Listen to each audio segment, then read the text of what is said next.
Nous allons étudier le Daf Mem He 45 dans Masechet Nazir et nous reprenons 4 lignes à la fin du Daf Mem Dalet Amud Bet Amina Lehon Ana Ela Me'ata.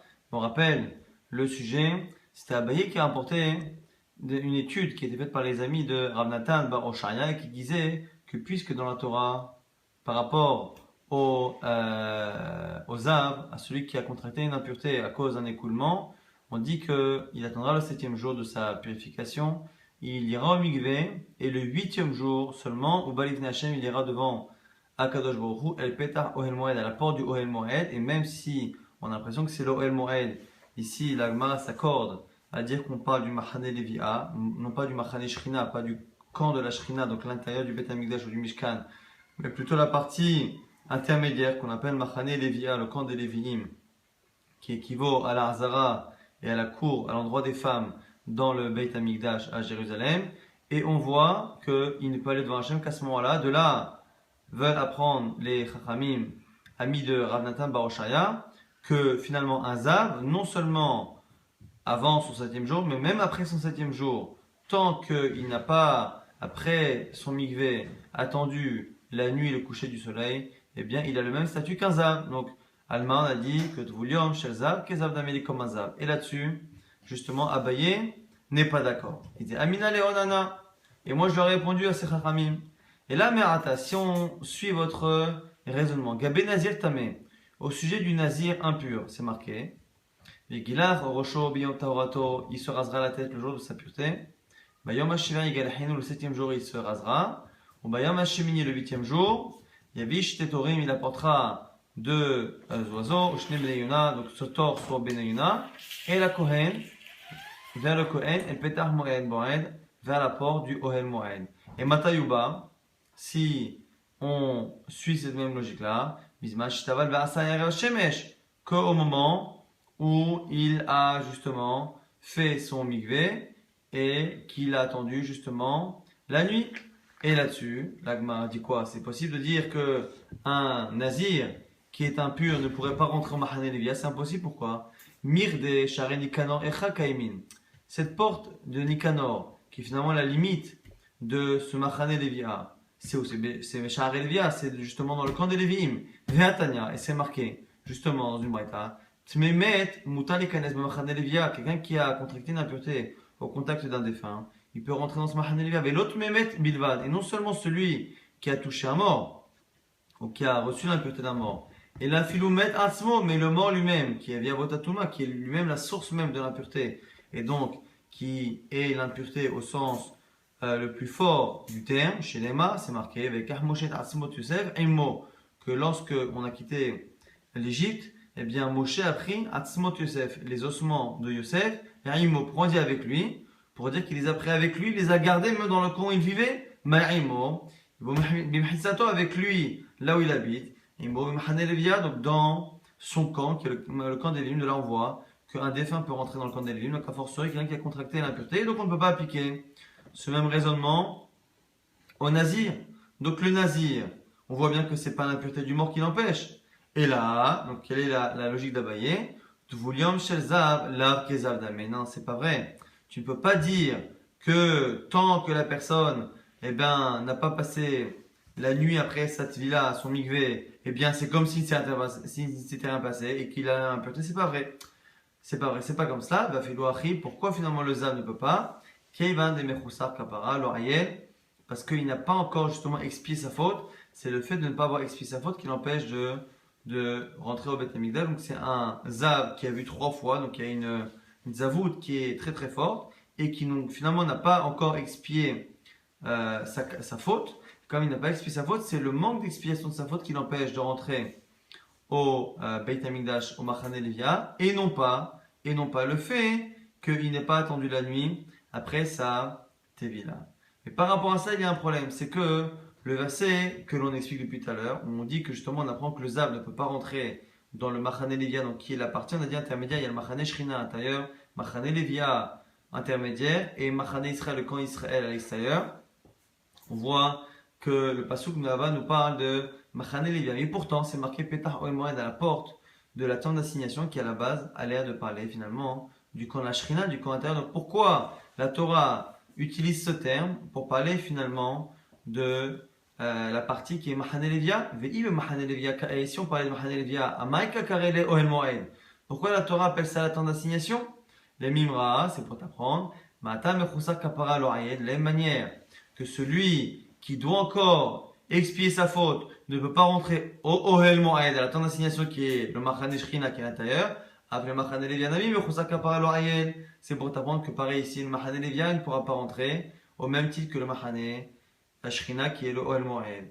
Alors l'Agma nous dit quelle est la source finalement qui nous apprend au départ que quelqu'un qui doit expier sa faute encore ne peut pas rentrer dans ce camp-là.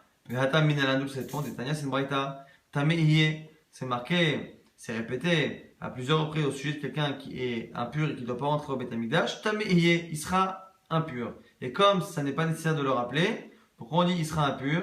Les rabbot utvulium, od tumatobo, et après c'est rapporté encore od tumatobo, sa touma est encore sur lui, tout ça étant trop. Le fait qu'il soit impur, on le sait déjà. Le fait que sa touma est sur lui, on le sait aussi déjà. Tameiye, c'est pour nous dire qu'un tvulium, quelqu'un qui s'est trempé et qui n'a pas encore entendu le coucher du soleil est encore impur, ne peut pas rentrer au Mikdash. Et od tumatobo, sa touma est encore sur lui, c'est pour nous dire que même quelqu'un finalement à qui il ne manque que la kapara, que l'expiation des fautes par les korbanot, eh bien les rabbot, le khusar kapara lui aussi ne pourra pas rentrer au Beit HaMikdash. Nouvelle Mishnah.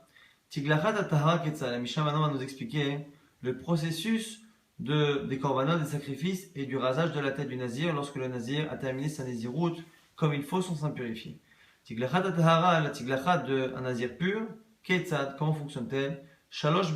Ayam Evi Shalosh Behemot, il apporte 3 animaux, Hatat, donc un korban Hatat, par rapport à la faute qu'il a fait de s'interdire quelque chose que la Torah lui autorise de se faire souffrir. Ce Hatat-là viendra d'une brebis, donc forcément d'un mouton mais femelle. Rola, un korban qui sera consumé entièrement, qui viendra d'un mouton mais mâle. Et shlamim, un korban shlamim qui sera consommé entre autres par les kohanim et partagé aussi avec le propriétaire, qui lui viendra d'un bouc haïl. Et donc 3 types différents de bêtes pour 3 types de korbanot. Le shochet et la shlamim, il fait la shrita, il égorge le korban shlamim ou megalech alehem, et une fois qu'il a fait les korbanot, donc il commence par le shlamim. Après, une fois qu'il a terminé tous les korbanot, il se rase la tête. Dit vrai Rabbi Yehuda, c'est la vie de Rabbi Yehuda. Rabbi Lazar, Rabbi Lazar n'est pas d'accord. Il dit Loya Megaleach. Et là, à la khatat. Eh bien, il dit non. Le nazir, eh bien, ne se rasera qu'après le shlamim et après le khatat. C'est le khatat qui est toujours en premier. Khatat kodemet bechol makom. Donc, marloket Rabbi Yehuda, Rabbi Lazar. Est-ce qu'on commence par le korban khatat ou est-ce qu'on commence par le korban shlamim? Selon Rabbi Yehuda, on commence par le shlamim. Selon Rabbi Lazar, on garde la même généralité que d'habitude, qu'on commence toujours par le hatat, parce que justement c'est lui qui expie le plus la faute de la personne. Maintenant, quoi qu'il arrive, si il s'est rasé la tête, non pas à la fin des 3 korbanot, mais après un seul des 3, ça marche. Maintenant, nouvelle halakha de Rabban Shimon ben Gamliel, Omer, Vishalosh behemot, velo piresh. Il apporte 3 animaux, et il dit que c'est pour la Néziroute, mais il ne précise pas lequel est pour Hatat, lequel est pour Ola, lequel est pour Shlamim. En général, c'est un souci, mais ici non. Pourquoi? Car il y a les Hatat, Tikrav Hatat, les Ola, Tikrav Ola, les Shlamim, Tikrav Shlamim. Si on a un souci entre temps, par exemple si la personne décède, ainsi de suite, eh bien, on n'a pas de doute à savoir quelle est la bête qui était prévue pour Shlamim, Hatat et Ola, puisqu'on a expliqué au tout début de la Mishnah que l'animal qui est prévu pour Khatat ne peut pas servir pour Ola, pour Shlamim, ainsi de suite, puisque le Khatat est exclusivement de la famille des moutons, mais une femelle, le Ola, la famille des moutons, mais un mâle, et le Shlamim, forcément un bouc, ce qui fait que finalement, même si on ne précise pas parmi les 3 sacrifices lequel est pour Khatat, Ola ou Shlamim, eh bien la nature même et le sexe des animaux permet de déterminer lequel était réservé à quel type de sacrifice. Là-dessus, on a une Mishnah, une Braïta qui est rapportée par la Gemara, Tanor Rabbanan. Le nazir se rasera la tête, petah ohel moed, à la porte de la tente d'assignation, qui encore une fois correspond, si on prend le texte au sens propre du terme, correspond à Machane Shrina, au camp le plus intérieur du Beit HaMikdash ou du Mishkan, qui est l'endroit le plus saint. La Gemara pose la question, Bishlami makato medaber, Shnemar ushrato petah ohel moed. Lorsque l'on dit qu'il se rasera la tête ohel moed, la Braïta nous dit non. on n'est pas en train de décrire l'endroit. Il ne va pas se raser réellement au Ohel Moed, c'est pas possible. Il va se raser la tête juste après avoir fait quelque chose qui lui se fera au Ohel Moed. C'est quoi? C'est le Korban Shlamim. Le Korban Shlamim se fait au niveau du Ohel Moed. Simplement, c'est juste après ce Shlamim que l'on fera la Tiglachat. C'est pour ça qu'on a dit que la Tiglachat se fera au Ohel Moed en référence au Shlamim et non pas en référence à l'endroit réellement où on fera la Tiglachat. La Gemara explique pourquoi c'est comme ça. On aurait pu penser différemment. Ataomer Bishlamim Akato Medaber. Est-ce que Pétar Ohel Moed à la porte de la temps d'assignation, est-ce que c'est une allusion au rapport qu'il y a dans le temps entre le Korban Shlamim et le fait de se couper les cheveux? Oh et non, et là Pétar Ohel Moed Mamash. Ou est-ce que peut-être qu'on est vraiment en train de nous dire qu'on se coupe les cheveux à l'endroit de la temps d'assignation Machane Shrina? À Martaïm Kel, la Gemara, c'est pas possible. D'ailleurs, Bizayonou, mais c'est une logique. C'est pas kavod de se couper les cheveux dans l'endroit le plus kadosh, le plus saint du Beth Amikdash. Rabbi Yoshia Omer, Rabbi Yoshia dit, il n'y a même pas besoin de donner cette logique-là qui pourrait éventuellement discuter. Et notre sarir, pourquoi? C'est marqué au sujet du Beth Amikdash, justement qu'à l'endroit, au Mizbeach, là où on apportera les korbanot, il y a marqué qu'il ne faudra pas qu'il y ait de marche. Tu ne monteras pas par des marches sur mon Mizbeach. Pourquoi? Parce que l'autel qui se trouve justement dans Machane Shrina, eh bien, ne doit pas voir une partie de la nudité de l'homme. Or, comme les Kohanim étaient habillés avec des sortes de tuniques, eh bien, la tunique fait en sorte que si on monte un escalier, le fait de lever un pied après l'autre peut dévoiler finalement le bas du corps. Si déjà le bas du corps ne doit pas être vu, Kalvachomer et Der Bizayon, a fortiori lorsque la personne fait un acte de se couper de se raser la tête, de se couper les cheveux, à cet endroit-là, évidemment que ce n'est pas kavod, ce qui veut dire que Rabbi Yoshia a rapporté que avant même d'inventer nous-mêmes une logique que c'est pas kavod, qu'on n'a pas le droit de faire quelque chose qui n'est pas respectable au Beth Amikdash, la Torah elle-même l'a déjà dit, qu'on ne doit pas faire des actes qui ne sont pas respectables, ce qui veut dire que c'est une logique qui est déjà renforcée par la Torah, qui l'a déjà mentionné.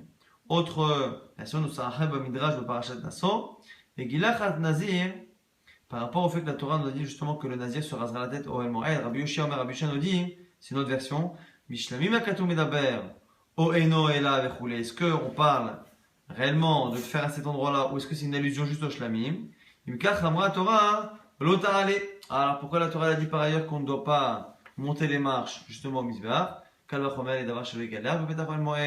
Et là, Bishlamim Akatou Medaber, c'est le même raisonnement mais dit différemment a fortiori donc que l'on ne peut pas se raser la tête à cet endroit-là, puisque la Torah a même interdit à ce que l'on monte des marches avec une tunique de peur que ça dévoile une partie de la chair. Rabbi Yitzhak maintenant nous dit, Enot Sarich Are Omer, Lakach et Se'ar Rosh Nizro, Venatan ala Esh. C'est marqué par rapport justement au Nazir, que le Nazir se rasera la tête, et il prendra les cheveux de sa tête, et il les mettra sur le feu, à Shatahat Zevar Shalamim, qui est en dessous justement du Korban Shalamim. Mi Shelomer Husar Ela Lekiha Untina.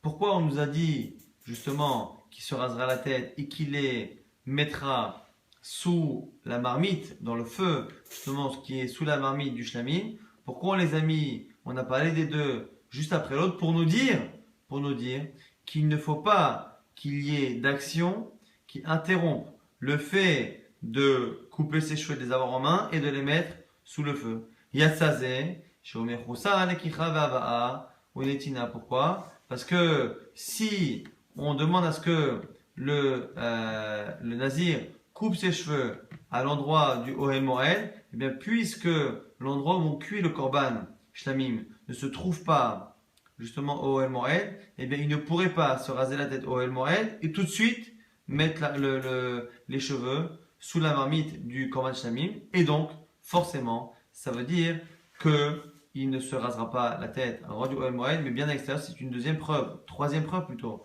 ici de Rabbi Yitzhak. Première preuve, on a dit que c'était une logique pure.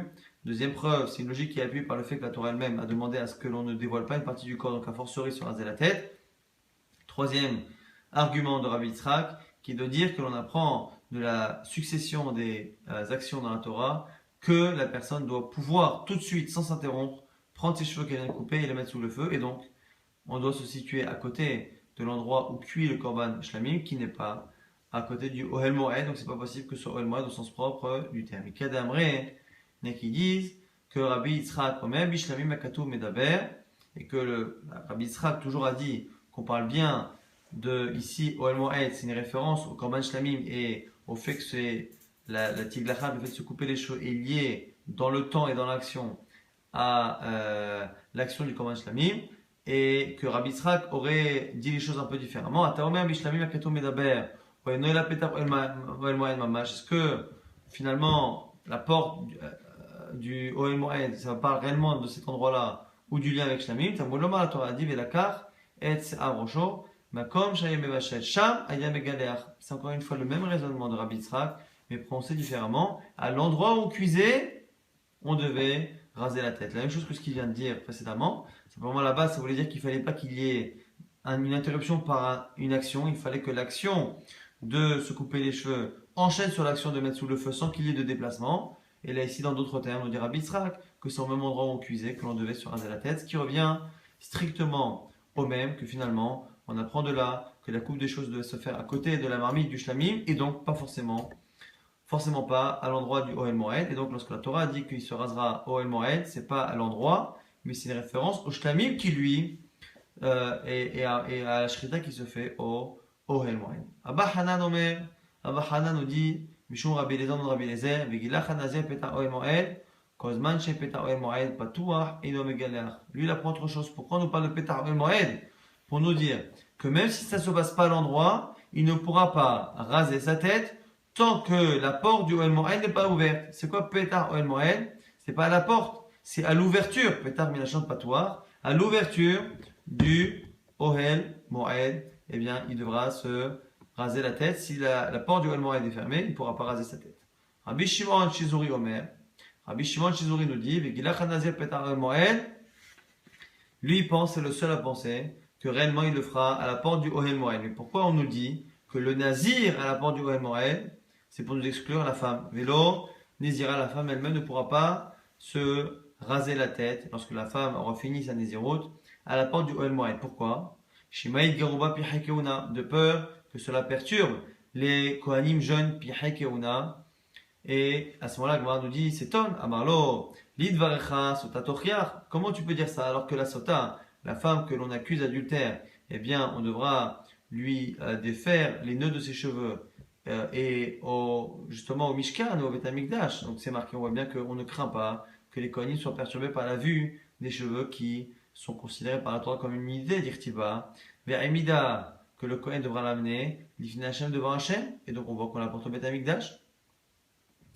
La Gemara dit Velo Chashinan, chez Melgaro Bapichikona, la Torah n'a pas craint que cela perturbe les Kohanim. La Gemara dit c'est différent. Amalaen, Zokohelet ou Pokeset.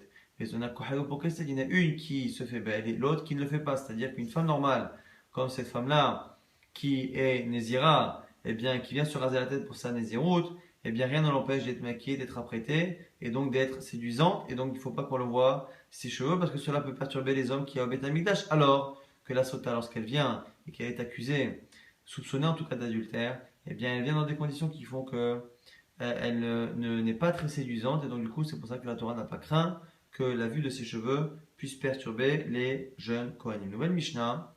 Ayanotel sa roche nizro. Le nazir prend les cheveux de sa tête. Mouchalach tahadadoud. Et il doit les mettre sous la marmite du Korban Shlamim, comme c'est marqué dans la Torah. Tahad zevar shlamim. En dessous, justement, la viande du Korban Shlamim. Sous le feu, en tout cas, du Korban Shlamim. Ve'im gilach bamedina. Mais s'il s'est coupé, il s'est rasé la tête, non pas au Beth Amikdash, mais à l'extérieur de Jérusalem, il ne mettra pas les cheveux sous le feu du Korban Shlamim. Ça, c'est ce que nous dit la Mishnah. Et encore tout ça, c'est lorsque l'on parle d'un rasage de tête qui s'est fait lorsque le nazir a été pur jusqu'au bout. Mais lorsque le nazir se rase la tête parce qu'il a été impurifié, il n'a pas du tout la misa de mettre les cheveux dans le feu. Ça, c'est la vie de la Mishnah, c'est la vie de Chachamim.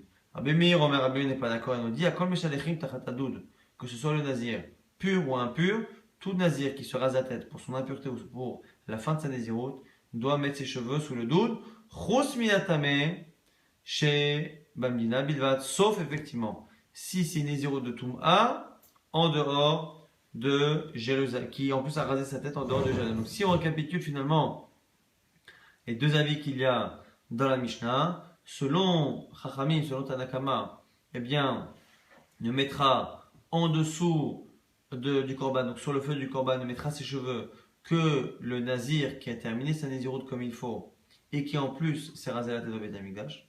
Tous les autres, que ce soit parce que il y a une impureté, il s'est rasé la tête pour une impureté, ou même pour une pureté mais qui s'est rasé la tête en dehors de Yerushalayim, il n'apportera pas les cheveux sur le feu du korban shlamim, alors que selon Rabbi Meir, tout le monde apportera finalement, sauf celui qui a non seulement rasé sa tête à cause d'une impureté, mais qui en plus l'a fait en dehors de Jérusalem. Sinon tous les autres, finalement, que ce soit à cause d'une impureté ou pas, eh bien, mais en général, il apportera ses cheveux, et il les mettra dans le feu sous le korban shlamim. Justement, par rapport à cette partie-là, Notelet Se'ar Rosho Vechoulé, la Gemara rapporte une braïta Tanu Rabbanan, Ha'harkach Notel et Arotev, Venoten al Se'ar Rosh Nizro. Un petit détail qui n'était pas marqué dans la Mishnah, qui n'est pas mentionné dans la Torah de manière claire, c'est que avant de mettre les cheveux sous le feu, il prend un peu de la sauce qu'il y a dans la marmite, là où on cuit le shlamim, il la met sur ses cheveux, et c'est à ce moment-là qu'il jette les cheveux dans le feu. Et autre chose, s'il s'est trompé qu'au lieu de donner les cheveux dans le feu qui sont sous le hatat, sous le korban shlamim, et qui met sous le hatat ou sous le hacham, il est yotze. Donc finalement, on a deux chidushim dans cette baraita, peut-être même trois. C'est que premier chidouche, c'est qu'il faut en plus mettre de la sauce du korban sur les cheveux avant de les mettre au feu. Deuxième halakha, chidouche, c'est que s'il s'est trompé, qu'il a mis sur le korban dans sa marche. Troisième chidouche, c'est qu'on parle de korban hacham, qui n'est pas mentionné, puisqu'on a vu jusqu'à présent qu'un nazir à la fin doit apporter trois korbanot, hatat, rola et shlamim, mais hacham, c'est pas mentionné.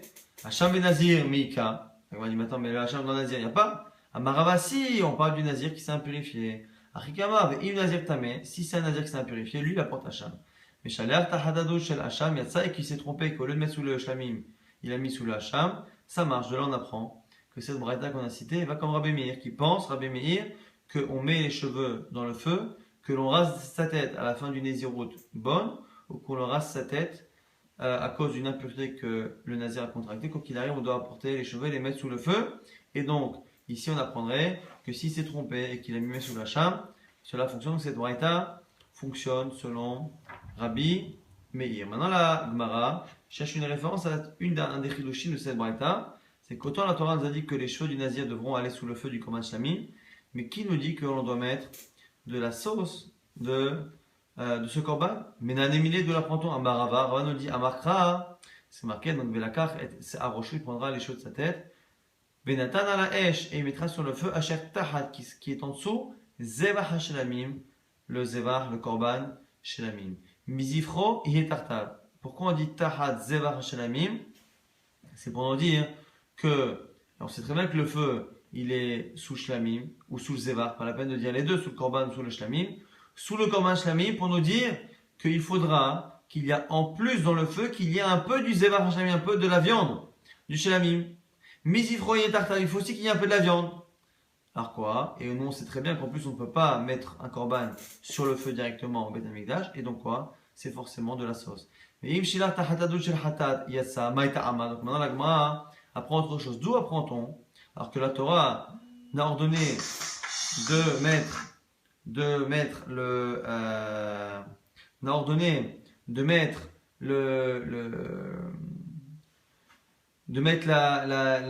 les cheveux que sous le feu du korban shlamim. D'où apprend-on que s'il l'a mis sur autre chose, ça fonctionne.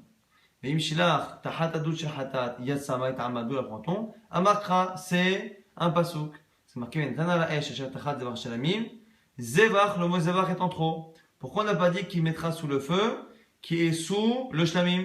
Zevach, les rabot et tahatat et hacham, pour dire que finalement, même s'il s'est trompé, tant que c'est un Zevach, tant que c'est un korban, ça fonctionne. Pas forcément que shlamim, Zevach, n'importe quel autre Zevach. Il m'a dit, Vea ficté les haï Zevach mirote. Mais attends, le mot Zevach en trop. Tu m'as déjà appris que fallait mettre un peu du korban, la sauce. D'où tu as appris qu'on mettait un peu de la sauce sur les cheveux, qu'on mettait sur le feu? Du mot zevach. Le mot zevach ne peut pas servir à deux choses. Là, on m'a dit ici. Imken et makra, merot et vashlamim. Sinon, la Torah aurait dû dire, il prendra de la sauce du shlamim. Pourquoi il y a marqué qu'il mettra zevach, maï zevach, shmamina les rabot achatat ve'asham, c'est pour t'apprendre justement qu'il met les chatrila si possible sous le shlamim, mais que sinon, tant qu'il a mis sous un zevach, sous un korban, c'est bon. Elle m'a dit, ve'ema kula les chatat ve'asham modeata, mais peut-être qu'on peut apprendre que cette halakha de chatat et hacham, puisque c'est effectivement le mot zevach, le sens premier, c'est un korban, donc pour nous dire que les chatrila sous le shlamim, mais sinon, c'est n'importe quel zevach. Elle m'a dit, non, imken les makra, la Torah aurait dû dire shlamim ve'zevach.